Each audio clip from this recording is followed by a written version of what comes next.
We got a lot of new faces. I haven't seen people before, but it warms my heart to see as many people that come out tonight as did, because this is where democracy happens, people. You know, we can wait till the 2019 election and just choose who's on a ballot, or we can decide as a community here in Beverly-Clareview that we want to take an active role in who we're going to decide is our next candidate for the United Conservative Party in 2019. So give yourselves a round of applause. It's awesome to see so many faces here today. Now, David Egan, he's a guy I've recently got to know pretty well, but he's also someone I've seen on the scene for a couple years now. He's not a Johnny-come-lately. And what originally attracted me to David was he was putting out policy about the environment, talking about carbon taxes, talking about carbon capture and storage, talking about a lot of different issues that we as conservatives seem to fall short on, and we have a perception in the public that we don't care about the environment. So it was interesting because it was getting a lot of press, David's blog, on environmental issues, and it was very encouraging to me to see, because we need to have good policy, good ideas to come back and say, no, we care about the environment. I mean, I work on the rigs, and a lot of the guys I work with live in the country. They own farms, they hunt and fish. It's such a fallacy to say that conservatives do not care about the environment. And so like I said, it was really encouraging for me to see a guy talking about these issues. But it's not just the environment. What I like about David is he's an authentic guy. He's not a slick talker. Slick talking, that's a skill that can be learned, but values and the reasons why you want to get into politics, that's something you can't make up as you go along. And David, he's a guy who's been in this community for a long time. He's lived here, grown up here, gone to school here. He volunteers here. He's very active in this community. He married his lovely wife, Brizanna, here. He wants to make a family here. And what really attracts me to David is he's a young guy saying, why are all the young people moving away? How come Edmonton in the Northeast, we're not having more young people coming here and staying here and raising their families? And these are issues that are really important. You know, we can say, oh, carbon tax, bad. Bill 6, bad. But David's talking about what he wants to do, not what he's against. And it's very encouraging to me to see a guy who's been in this, and I know it's not opportunism, because he's been around for a long time. He was around during the Unity days. So yeah, it's very, very encouraging and a relief for me to see the great response David's getting here tonight. But it doesn't stop here, people. Not only do we need to give David our support, because we want a good representative that can beat Darren Bylish here in this riding in 2019. And I tell you, this is the only guy who's going to do it.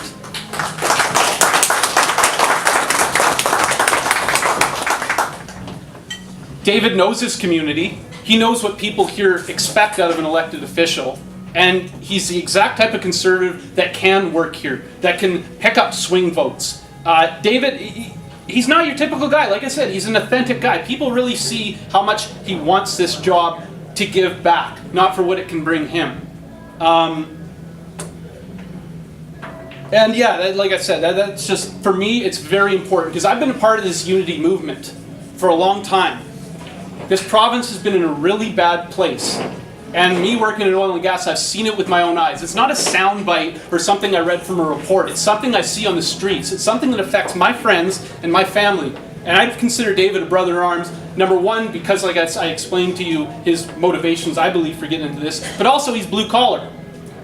In the UCP, going out to the grassroots and pitching our change, it was very much based on blue collar people. And enough is enough. And giving that voice back to the people in Alberta.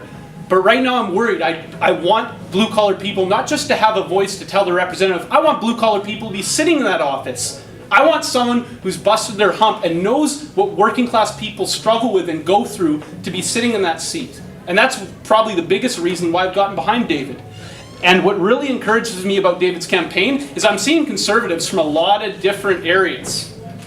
I'm seeing red Tories that simply want financial responsibility in our government. I'm seeing people upset with anti-democratic policy the NDP's rammed through, who are trying to just make ends meet. I've seen a lot of different people latch onto this campaign, but we need that momentum, and we need you guys to stay involved. Like I said, democracy isn't just voting at a ballot.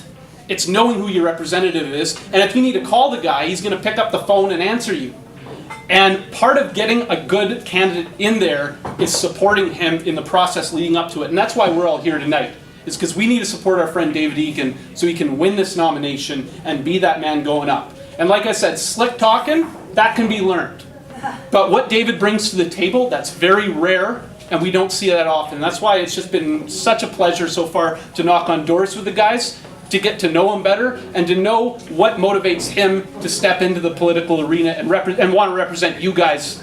So, like I said, we need to get behind him, and it's not going to be easy. It takes support, it takes volunteer hours, it takes money. It's a very sad aspect of politics. You don't get anywhere without resources. But I think people here are ready to put their trust in David as the next representative for Beverly Clairview in 2019. And man, like I say, win or lose, I've been proud to help this guy out. But I want to see him win. It's about winning. That's what politics is about. And we're going to do that. And, like I said, I don't know if you guys know my background. I'm a blue-collar guy. I work on service rigs up in Grand Prairie, and I'm struggling. And I'm wondering, is Alberta, for me, should I go home to where my family is in BC? Should I give up on the patch?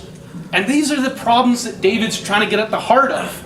And so, like I said, we need a different voice. We can't just have real estate agents, lobbyists, staffers who've never had a real job in their life, and lawyers staffing this party. We need real people like David in that seat.